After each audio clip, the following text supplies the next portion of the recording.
উত্তর দিনাজপুর জেলার রেল পরিষেবার উন্নয়নে আবারও পদক্ষেপ নিলেন রায়গঞ্জের সাংসদ কার্তিক পাল।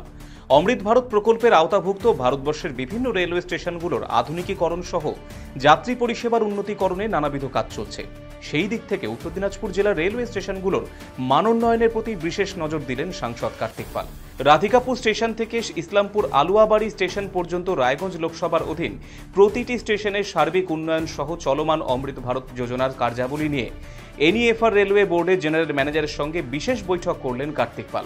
কিছু স্টেশনে এক্সক্যালেটর নির্মাণ, আন্ডারপাস নির্মাণ, কালভার্ট ফ্লাইওভার নির্মাণ, পিট লাইন এবং কোচ লেনসিক লাইন নির্মাণের কাজ নিয়েও বিভিন্ন বিষয় নিয়ে কথা হয়েছে তার। আজ অসমের মালিগাঁওয়ের north east frontier railway general ম্যানেজারের কার্যালয়ে এসে পর্যালোচনা করেছেন সাংসদ। খুব শীঘ্রই পদক্ষেপ গ্রহণ করা হবে বলে আশ্বাস দিয়েছেন তিনি।